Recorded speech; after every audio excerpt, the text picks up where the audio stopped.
Le football.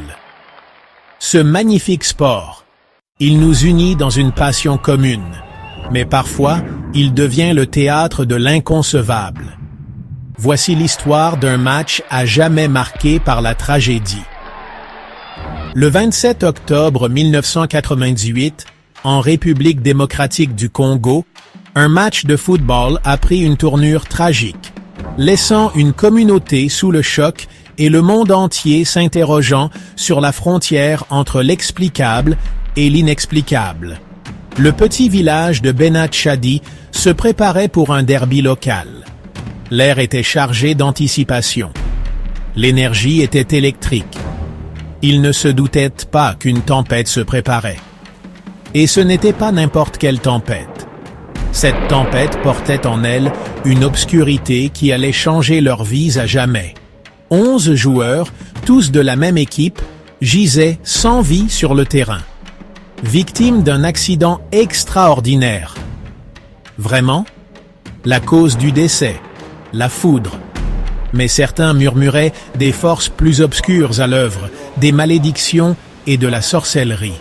Dans un pays où les croyances ancestrales s'entremêlent à la vie moderne, la question persistait. Était-ce une catastrophe naturelle ou quelque chose de plus sinistre?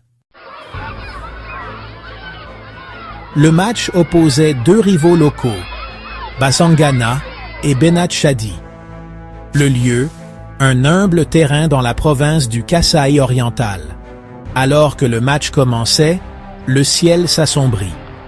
La pluie commença à tomber, mais les joueurs continuèrent, poussés par leur amour du jeu. Puis, le premier coup de tonnerre a retenti à travers le terrain. Soudain, un éclair aveuglant, un rugissement assourdissant. La foudre a frappé le terrain, engloutissant les joueurs dans une explosion terrifiante de lumière et de son. Des joueurs des deux équipes ont été projetés au sol. Mais lorsque la poussière est retombée, une vérité terrifiante est apparue. 11 joueurs de Benat-Chadi gisaient morts. Aucun joueur de l'équipe adverse, Basangana, n'a été grièvement blessé. Le village était sous le choc. Comment cela a-t-il pu arriver? Comment la foudre a-t-elle pu frapper avec une telle précision dévastatrice? Au lendemain de la tragédie, des rumeurs ont commencé à circuler. Dans une région imprégnée de traditions et de folklore, les histoires de sorcellerie se sont répandues comme une traînée de poudre. Certains chuchotaient que les joueurs étaient maudits.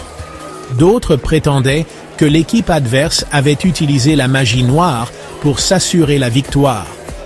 La tragédie est devenue un terreau fertile pour la peur et la suspicion.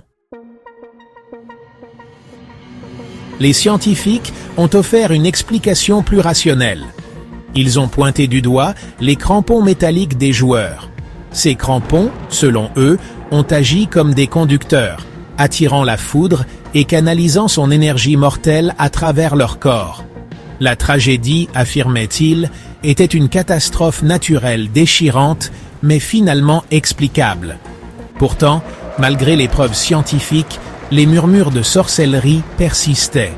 Pour certains, l'explication rationnelle ne suffisait pas à apaiser la douleur de la perte ou à calmer la croyance profondément ancrée dans le surnaturel.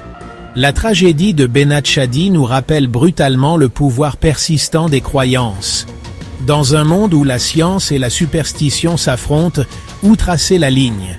Et comment concilier le rationnel et l'inexplicable? Se pourrait-il que la vérité se trouve quelque part entre les deux, une tapisserie complexe tissée à la fois de forces naturelles et surnaturelles? À vous de décider.